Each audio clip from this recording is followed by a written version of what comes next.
Guerreros Comanches no ligan a tu granero por pura casualidad, vienen por sangre, por justicia o por guerra. Why Thaddius Bear Mallister estaba a punto de descubrir cuál de los tres, pero vámonos un paso atrás, a 24 horas antes, cuando todo empezó. El sol de Texas pegaba duro, sin piedad, en el rancho de Bear, perdido entre Amarillo y la nada.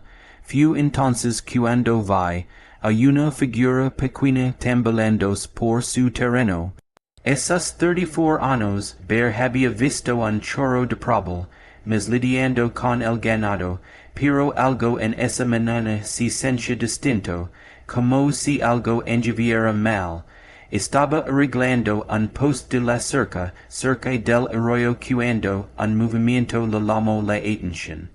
Era un chamaco, no más de 8 o 9 años, caminando en zigzag, como si apenas pudiera mantenerse en pie, rumbo al agua. La ropa del pequeño estaba hecha giants, ropa tradicional nativa que había visto mejores días.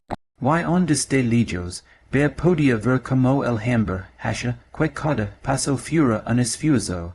La mayoría de los rancheros de por aquí hubieran agarrado el rifle primero, y presentado después. La relación entre los colonos y los tribus comanches estaba bien tensa, con ataques de un lado y del otro que tenían a todos con los nervios de punta, pero Bear siempre fue diferente, quizá de más, yado para su propio bien. Dio sus herramientas y camino despacio hacia el pequeño, con las manos a la vista y movimientos cuidadosos.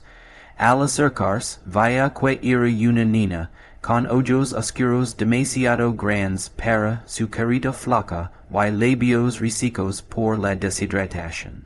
Lo miró con una mezcla de miedo y desesperación que le pegó como puñetazo en el estómago. La niña habló rápido en comanche, palabras que Bear no entendía, pero su mensaje era claro. Estaba muerta de hambre, quizá no había comido en días. Sus manitas señalaban su boca y luego el arroyo, un lenguaje universal de necesidad que no necesitaba traducción. Bear pensó en sus vecinos, en que dirían si lo vieran ayudando a una niña comanche. Pensó en las advertencias en el pueblo sobre las tensiones recientes con las tribus.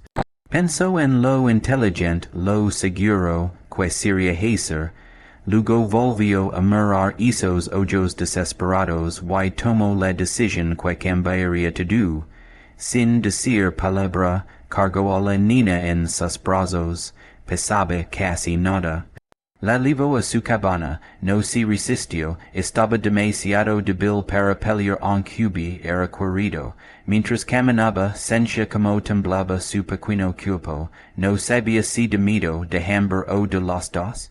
Dentro de su cabana modesta, la sentó con cuidado en su única silla y se apuró a preparar comida. Tenía un guiso sobrante de la noche anterior, todavía tibio en la estufa, y pan fresco que había hornido esa mañana. El olor de la comida pareció revivir un poco a la niña, y por primera vez Bear veía algo que tal vez era esperanza brillar en sus ojos. Mientras servía el guiso en un plato, Bear veía algo que le heló la sangre. Alrededor del culo de la niña, medio escondido por su ropa rota, había un collar distintivo, con patrones de cuentos intricados que había visto antes. Su vecino, el viejo Pete Morrison, le había descrito esos mismos patrones la semana pasada. Eran los cuentos ceremoniales de la familia del jefe Toro Blanco, el líder comanche más poderoso de la región. La mano de Bear se congeló a medio camino de pasar el plato. Si esta niña era quien él creía, no solo estaba ayudando a una pequeña hambrienta, estaba dando refugio a la hija del hambre, que podía traer de cientos guerreros a su puerta sin siquiera pestañear. Pero ya era de más, yado tarde para echarse para atrás. La niña ya estaba al alcance, ando la comida con manos temblorosas, y Bear no tuvo corazón para dejarla a su suerte. Le dio el pleito y la vai, a comer con la desesperación de quien no había probado pecado en días, lo que bear no sabía ira que a 20 millas de ajay, un grupo de búsqueda comanche había encontrado el rastro de la niña, directo a su rancho. Y el missim, o jefe Toro Blanco iba al frente, con la cara llena de furia, y dolor, promotion, do probable, mas para quien tuviera a su hija. La niña terminó de comer, y lo miró con algo que parecía gratitud. Pero cuando las sombras de la tarde comenzaron a alargarse en su terreno, Bear no podía quitarse la sensación de que acababa de tomar la mejor decisión de su vida, o la última. La niña se quedó dormida en la silla de Bear en menos de una hora, rendida por el cansancio. Bear la cubrió con su única cobija y trató de convencerse de que había hecho lo correcto, pero conforme que a la noche, esa convicción empezó a desmoronarse. El sonido de cascos en el camino de tierra le revolvió el estómago. Asomó por la ventana y veía a su vecino Cletus Hartwell cabalgando a toda velocidad hacia su cabana, con otros dos hombres que Bear reconoció del pueblo, el ayudante del sheriff, Jake Morrison, y el reverendo Thomas.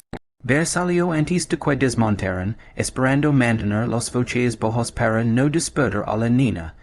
Pero Cletus ya estaba gritando antes de que su caballo se detuviera. Bear, maldito loco, ¿qué demonios estás pensando? La cara de Cletus estaba roja de coraje y algo que parecía miedo. Morrison dice que veía señales de humo en las colinas esta tarde. Los comanches están buscando algo, o a alguien. El ayudante Morrison asintió con seriedad. Mi papa mandó un mensaje desde el pueblo. La hija del jefe Toro Blanco desapareció hace 3 días durante una cacería. Dicen que se perdió en una tormenta. Hizo una pausa, estudiando la cara de Bear. No sabrás nada de una niña comanche perdida, ¿verdad? Bear sintió que se le sacaba la garganta. Lo inteligente sería mentir, echarlos y resolver esto solo. Pero estos hombres habían sido sus vecinos por años, y aunque tuvieran sus defectos, estaban ahí por preocupación genuina. Está adentro, dijo Bear en voz baja, medio muerta de hambre y agotada, no podía dejarla morir. El silencio que siguió fue ensordecedor. El reverendo Thomas fue el primero en hablar, casi susurrando. Hijo, ¿tienes idea de lo que has hecho? Ayud a una niña hambrienta, respondió Bear, pero hasta él mismo escuchó lo ingenuo que sonaba. Cletus comenzó a caminar de un lado a otro, pasándose las manos por el cabello. Van a pensar que la secuestraste, demonios, probable, mente lo piensan. Toro Blanco ha arrasado asentamientos enteros por menos que esto. El ayudante Morrison ya estaba retrocediendo hacia su caballo. Tengo que reportar esto, Bear, es mi deber, pero te dar una ventaja. Divulgasela a su gente antes de que te encuentren aquí. En la oscuridad, preguntó Bear, apenas pude caminar. Y como se supone que me acerque a un campamento comanche sin que me llenen de flechas. Es tu problema ahora, dijo Morrison, montando su caballo. Voy al pueblo a advertir a los demás. Si Toro Blanco decide dar un escarmiento, puede que no se detenga con tu rancho. Cuando los 3 hombres se alejaron, Bear se quedó solo en la oscuridad creciente, escuchando la respiración tranquila de la niña dentro de la cabana. Pensó en ensilar su caballo y intentar encontrar el campamento comanche, pero sabía que era un suicidio. Pensó en meterla en su carreta y llegar al pueblo más cercano, pero eso solo empeoraría las cosas. la verdad era que no había una salida buena, cada opción levaba al mismo lugar, un enfrentamiento con uno de los jefes de guerra más temidos de Texas. Como si lo hubiera invocado con sus pensamientos, un nuevo sonido ligo desde la llanura, el ritmo lejano de tambores de guerra cada vez más cerca, la sangre de Bear sigilo, no estaban esperando al amanecer. Los Comanches venían esa misma noche. Bear corrió de vuelta a la cabana, con la mente a 1000 por hora. Los tambores sonaban más fuerte, y ahora podía distinguir los golpes individuales, lentos, metódicos, absolutamente aterradores. Esto no era el ruido caótico de una partida de asalto. Era algo mucho más organizado y mucho más peligroso. La niña se movió en la silla, despertada por el sonido de los tambores. Sus ojos se abrieron de par en par, y por primera vez desde que le encontró, Bear vaya que entendía lo que esos tambores significaban mejor que él. Habló rápido en Comanche, señalando la puerta y luego a sí misma. Incluso sin entender las palabras, Bear veía el pánico en sus movimientos. Estaba intentando decir algo importante, pero la barrera del idioma hacía imposible comunicarse. Bear se arrodilló junto a su silla, hablando lo más cómodo que pudo. Sé que no me entiendes, pequeña, pero estoy tratando de ayudarte. Esos tambores son tu gente viniendo por ti, ¿verdad? La niña asintió confusa, luego agarró la camisa de Bear, y lo jaló hacia la ventana. Señaló a Fura y levantó ambas manos, abriendo y cerrando los dedos repetidamente. Bear contó con sus movimientos, 10, 20, 30, siguió hasta que llegó a lo que parecían 200, las piernas de Bear flaquearon.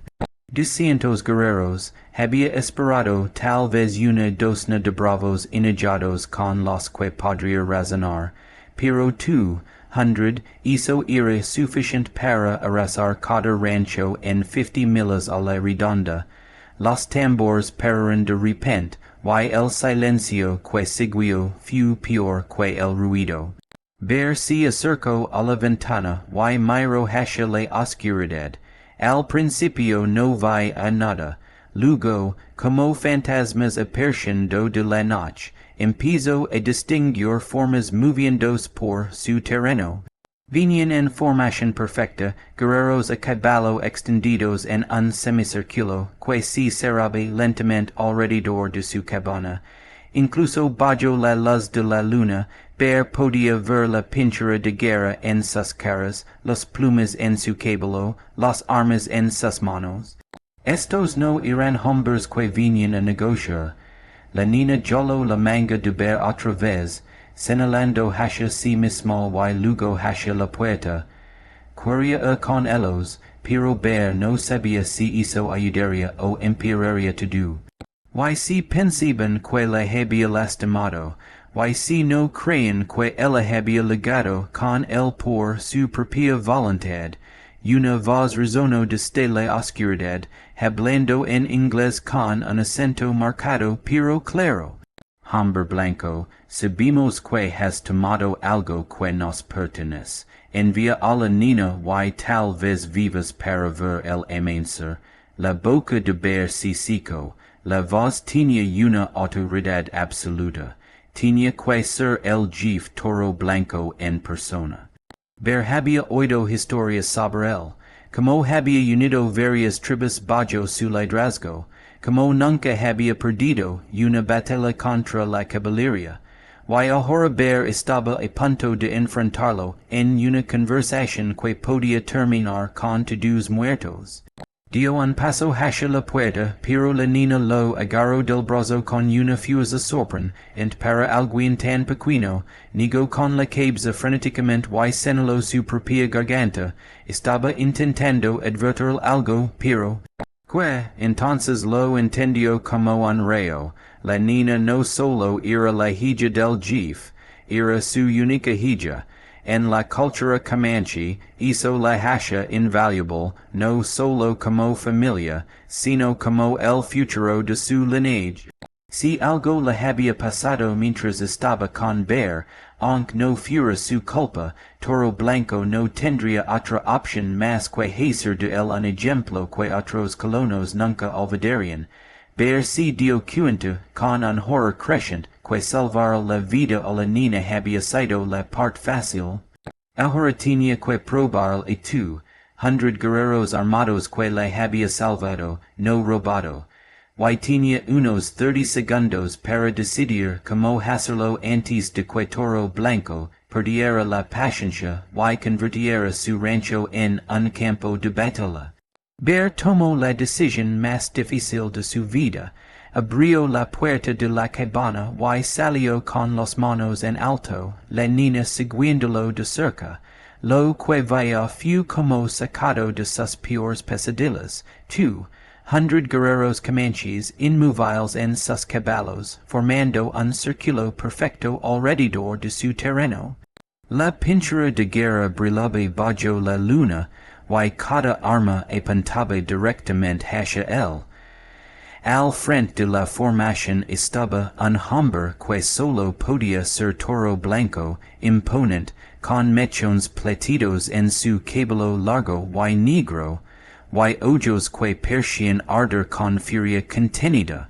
La niña corrió hacia su padre gritando en Comanche, pero en lugar de la reunión feliz que Bear esperaba, la expresión de Toro Blanco se oscureció aún más. El jefe desmontó y se arrodilló junto a su hija, examinándola con cuidado mientras ella hablaba rápido, señalando hacia Bear y la cabana. Bear no entendía las palabras, pero podía leer el lenguaje corporal del jefe. Cada músculo en su cuerpo estaba tenso, listo para estallar en violencia. Lo que sí que la niña le estuviera contando, ¿no estaba mejorando las cosas? Finalmente Toro Blanco se puso de pie y caminó hacia Bear con pasos lentos y deliberados. Los otros guerreros seguían montados, pero ajustaron sus armas, creyendo un sonido como de serpientes de cascabel listas para atacar. Mi hija dice que le alimentaste, dijo Toro Blanco, su inglés preciso y frío, dice que le diste refugio. Se detuvo a un brazo de distancia, tan cerca que Bear podía ver las cicatrices intrincadas en su pecho, marcas de innumerables batallas ganadas y enemigos vencidos. Sí, respondió Bear, con la voz más firme de lo que sentía. Estaba muerta de hambre, no podía dejar que una niña muriera. Toro Blanco lo estudió por un largo momento. También dice que viste las cuentas sagradas de nuestra familia en su culo. ¿Sabías quién era, y aún así no la devolviste de inmediato? El corazón de Bear se hundió. Este era el momento en que todo se iba a ir al carajo. Iba a llevarla de vuelta por la mañana. Estaba demasiado débil para viajar de noche. Tal vez, dijo Toro Blanco, o tal vez pensaste en quedártela como trofeo, para cambiarle por ganado, caballos o paso seguro por nuestras tierras. La acusación flotó en el aire como humo de un funeral. Bear sentía el peso de 200 pares de ojos sobre él, guerreros esperando la señal de su jefe para convertir esta plática en una masacre. Eso no es cierto, dijo Bear. Nunca quise nada de ustedes, solo no podía ver sufrir a una niña. Si fueras Bear, que harías, te erigirías a la merced de un jefe de guerra, que nunca ha mostrado piedad con los blancos, o te mantendrías firme y defenderías tus acciones, aunque eso significara la muerte segura. Dímelo en los comentarios, porque necesito saber de qué lado estés. Lo que Bear decidió después determinaría si el sol saldría en paz o en una guerra que consumiría todo el territorio. Toro Blanco levantó la mano, y cada guerrero tensó su arco al unísono. El sonido de 200 flechas preparadas fue como la muerte misma tomando aire. Probarás tus palabras. dijo el jeef en voz baja, o moriras donde estes. Lament de bear iber a mil, mirando los 200 puntos de flecha brillando bajo la luna. Como le pruebas bondad e un hombre que solo ha visto maldad de los tuyos, entonces como un relampago le ligo la inspiración, tu hija trae esto cuando la encuentra, dijo bear metiendo la mano lentamente en su bolsillo. Cada guerrero si tenso, pero saco un pedazo de tela rota, parte de la ropa original de la niña que se había enganchado en su cerca. Lo guard pork pence que curious prueba de que no la lastime. Toro Blanco examino la tela, y un destello de reconocimiento cruzó sus ojos. Era, sin duda, de la ropa ceremonial de su hija, la que lavaba cuando desapareció. Ligo a mi fuente de agua, continuó bear su voz más firme. Pude haberla corrido, pude haber disparado por invasora. En cambio, la carga a mi casa, le di mi comida, mi cobija. No pedí nada a cambio. La niña habló de repente, gelando el brazo de su padre y señalando hacia la cabana. Corrió a la puerta y le hizo señas para que la siguiera. Confundido pero curioso, Toro Blanco indicó a Bear que los acompañara adentro. En la cabana, la niña señaló la silla donde había dormido, luego el plato vacío donde Bear le había servido el guiso. Hizo gestos de comer y dormir, luego señaló a Bear y sonrió, la primera sonrisa genuina que él le veía. Pero la atención de Toro Blanco estaba en otra cosa. Sobre la mesa estaba el bien más preciado de Bear, una pequeña fotografía de su familia, su esposa y su pequeño hijo, ambos muertos por una epidemia de cólera 3 años atrás. La foto estaba gastada de tanto tocarla, rodeada de flores silvestres secas que Bear cambiaba cada semana. Tú también has perdido hijos, dijo Toro Blanco en voz baja. Y por primera vez su voz tenía algo más que enojo. Mi pequeño tenía más o menos su edad, respondió Bear con la garganta apretada. Tal vez por eso no pude dejarla sola. Toro Blanco tomó la foto, estudiando los rostros de la familia perdida de Bear. Afuera, los guerreros mantenían sus posiciones, pero algo en el ambiente había cambiado. La niña seguía hablando en comanche, contando a su padre cada detalle de cómo Bear la había cuidado. Dice que podrías haber aprovechado, tradujo Toro Blanco, un hombre blanco solo con una niña comanche, podrías haber pedido un rescate usarla como protección, pero solo la alimentaste y la dejaste descansar. Bear asintió, no tengo pleito con tu gent, jeef, solo trabajo mi tierra y trato de vivir en paz. Toro Blanco se quedó calado un buen rato, todavía sosteniendo la foto. Cuando habló, sus palabras sorprendieron a todos, incluida su propia hija. Mis guerreros esperaban encontrar a un secuestrador esta noche. Esperaban quemar este lugar hasta los cimientos y llevarse tu cabellera como prueba de nuestra justicia. Dijo la foto con cuidado. En cambio, encontramos a un hombre que mostró bondad a una niña que pudo haber sido su enemiga. Bear sintió un destello de esperanza en el pecho, pero también escuchó movimiento inquieto afuera. 200 guerreros habían venido por sangre, y su jeef estaba hablando de bondad. Ese tipo de decepción podía volverse violencia en un instante. Pero hay un problema, continuó Toro Blanco, y la esperanza de Bear se desmoronó. Mis guerreros no pudieron volver con las manos vacías. No pudieron decir a sus esposas y hijos que salimos a castigar un crimen y regresamos solo con palabras. La sangre de Bear se heló que estas diciendo, digo que, aunque no quisiste hacer dano, Christ una situación que exige una solución, mi gent esperaba justicia esta noche, y si no la obtienen, Toro Blanco señaló hacia la puerta, donde se escuchaban voces cada vez más agitadas.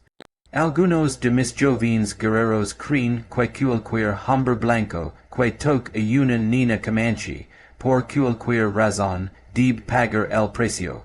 Piensan que estoy siendo débil por hablar en lugar de pelear. Afuera alguien gritó en comanche, y otras voces se unieron. Bear no entendía las palabras, pero el tono era inconfundible.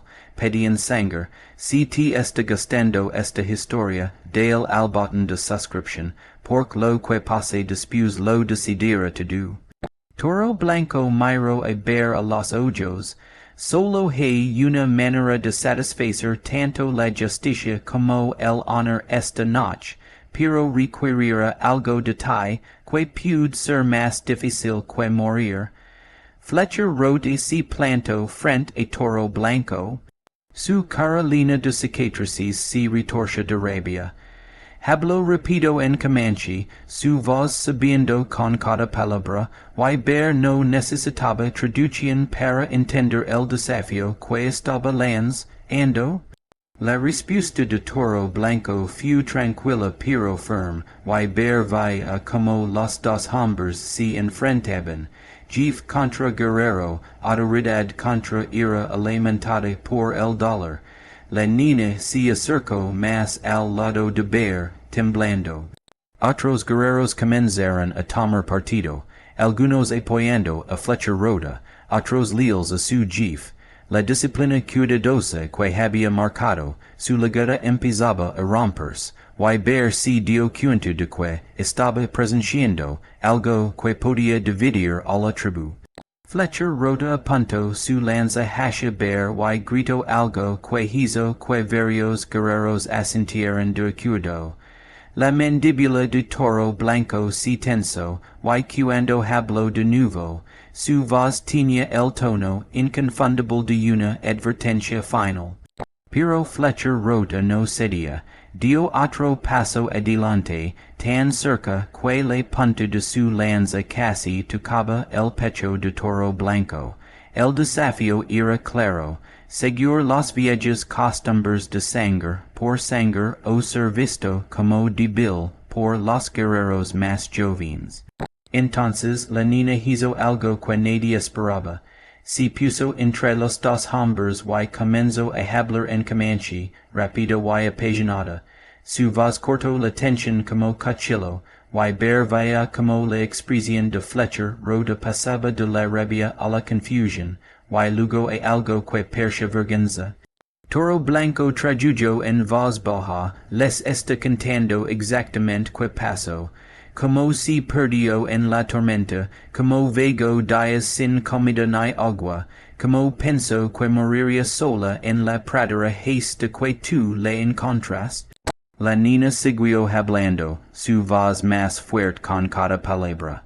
Señaló a Bear, luego a sí misma, y hizo gestos de comer y dormir. Estaba contando la historia de su rescate. Y hasta los guerreros que apoyaban a Fletcher Roda estaban escuchando. Ahora les está hablando de la foto de tu familia, continuó Toro Blanco. Dais que vaya la tristeza en tus ojos cuando la mirabas. Dais que la ayudaste porque entendiste la pérdida, no porque quisieras hacer el daño a nuestra gente. Fletcher Roda bajó su lanza un poco, pero su cara seguía mostrando duda. Habló de nuevo, esta vez directamente a la niña, y Bear reconoció una palabra, o situ, el término comanche para hombre blanco, y no uno amistoso. La respuesta de la niña fue inmediata y feroz. Se acercó más a Fletcher Roda y habló con tal intensidad que varios guerreros dieron un paso atrás. Lo que sí que estaba diciendo estaba teniendo impacto. La está preguntando si tiene hijos, tradujo Toro Blanco, con sorpresa en la voz. La preganta que curia que un extraño hiciera si su hijo estuviera muriendo de hambre en el desierto. La lanza de Fletcher rhoda cayó a su lado. La Niña no había terminado, siguió hablando, ahora dirigiéndose a todos los guerreros a su alrededor. Ver vaya como el efecto se extendía por la multitud, los rostros endurecidos impedían a su visars. Les está diciendo que juzgar por tu bond, et nos sería igual a los soldados que matan sin preguntar primero. Dais que si castigamos la misericordia, nos convertimos en los monstruos que los blancos creen que somos. El silencio que siguió fue ensordecedor. 200 guerreros se quedaron inmóviles, procesando las palabras de una niña de 8 años que acababa de desafiar sus creencias más profundas sobre justicia y venganza. Finalmente, Fletcher rota habló, su voz apenas un susurro. Toro Blanco trajuyó lentamente, dice que tal vez el espíritu envió a su hermano, un maestro, en lugar de un enemigo. Dice que quizás la sabiduría a veces vin de las voces más pequeñas. Bear sintió que algo cambiaba en el aire, la tensión no se había ido, pero se había transformado en algo más, incertidumbre tal vez o el comienzo de la comprensión. Toro Blanco miró a Bear con algo que podría ser respeto. Mi hija acaba de hacer algo extraordinario. Convirtió una partida de guerra en una reunión de consejo. Pero ahora vin la parte más difícil, ¿cuál es? Ahora debes probarles que su fe en ti estaba justificada. Esta noche en nuestro pueblo, frente a los ancianos que han pasado toda su vida odiando a tu gente, Toro Blanco señaló su caballo. ¿Estás listo para apostar tu vida por la palabra de una niña? Bear miró a la niña, que lo observaba con los mismos ojos desesperados que habían iniciado todo esto, pero esta vez se dio cuenta de que no estaba pidiendo su ayuda, estaba ofreciendo la suya, y hizo de alguna manera lo cambió todo. El viaje al pueblo Comanche tomó 3 horas. Por canones escondidos y caminos secretos que su gente nunca había descubierto. Al acercarse al campamento, Bear veía docenas de fogatas parpadeando en la oscuridad y escuchó el murmullo de voces mientras la noticia de su llegada se esparcía. El consejo tribal se reunió de inmediato, a pesar de la hora. 7 ancianos se sentaron en un semicírculo alrededor de una fogata central, sus rostros curtidos serios bajo las sombras danzantes. Bear estaba en el centro, plenamente consciente que probablemente era el primer hombre blanco en entrar a este espacio sagrado y vivir para cantarlo. Toro Blanco habló primero, explicando las circunstancias del rescate de su hija. Luego vino Fletcher Rhoda, quien, a pesar de su cambio de opinión, aún argumentaba por la justicia tradicional. El debate fue de un lado a otro en Comanche durante lo que parecieron horas, con Bear sin entender nada más que los gestos ocasionales en su dirección. Finalmente, la niña dio un paso adelante otra vez. Esta vez, su voz era como y mesurada, pero sus palabras tenían el peso de una convicción absoluta. Habló por casi 10 minutos, sin apartar la vista de los rostros de los ancianos. Cuando terminó, el miembro más viejo del consejo, un hombre anciano con el cabello completamente blanco, le hizo una sola pregunta. Su respuesta fue inmediata y firme. Toro Blanco se giró hacia Bear. Le preguntó si de verdad cree que riscarías tu vida para salvar a un niño Comanche otra vez, sabiendo lo que podría costarte. Ella dijo que sí, sin duda. Los ancianos hablaron entre ellos en susurros. El corazón de Bear latía confuso mientras esperaba su decisión. sabiendo que los próximos momentos determinarían si vivía o moría. El anciano de cabello blanco se puso de pie lentamente, sus articulaciones crujiendo por la edad. Cuando habló, su voz tenía la autoridad de décadas de sabiduría. Dice, tradujo Toro Blanco, que los espíritus nos enviaron una prueba esta noche, no una prueba de nuestra habilidad para hacer guerra, sino de nuestra capacidad para reconocer cuando la misericordia merece misericordia a cambio. Bear sintió que sus rodillas flaqueaban de alivio, pero el anciano no había terminado. Si te otorgara paso seguro de regreso a tu tierra, pero más que eso, si te otorgara la protección de nuestra tribu, cualquier comanche que te haga daño a ti o a tu propiedad, ad responderá ante este consejo. Bear apenas podía hablar, no sé qué decir, hay una condición, continuó el anciano a través de la traducción de Toro Blanco. Debes prometer que si alguno de nuestra gente lega a ti necesitado, hambriento, herido o perdido, le mostrarás la misma bondad que le mostraste a esta niña? Lo prometo, dijo Bear sin dudar. Lo que pasó después sorprendió a todos. La niña corrió hacia Bear y lo abrazó confusa, hablando en un inglés entrecortado por primera vez. Gracias por salvarme. Ahora yo te salvo a ti. Cuando amenció sobre la pradera, Bear regresó a su rancho con una escolta de honor en lugar de una partida de guerra. Las dos culturas que habían estado al borde de la violencia encontraron, en cambio, un puente en el acto simple de bondad de un vaquero. El rancho de Bear se convirtió en un terreno neutral donde comanches y colonos podían reunirse sin peligro.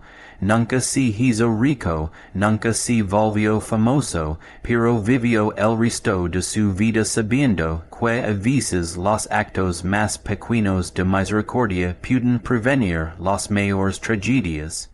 Y cada año, en el aniversario de esa noche, una joven comanche, y no una niña hambrienta, sino una miembro respetada de su tribu, visitaba el rancho de Bear para compartir una comida y recordar el momento en que dos mundos eligieron entendimiento en lugar de guerra. La niña que una vez rogó por comida se convirtió en traductora y pacificadora entre los tribus y los colonos. Bear vivió hasta los 73, muriendo en paz mientras dormía, rodeado de amigos de ambas culturas que aprendieron que el valor no siempre es pelear. A veces es saber cuando alimentar a una niña hambrienta en lugar de eso. Si te encantan estas historias reales del Viejo Oeste, dale al botón de suscripción, porque tenemos un chorro de cuentos más de valor, conflicto y heroes inesperados esperando. Ahora haz clic en el video en pantalla para escuchar una historia on medio que esta, con un giro tan poderoso que no lo olvidarás pronto. Haz clic en el video.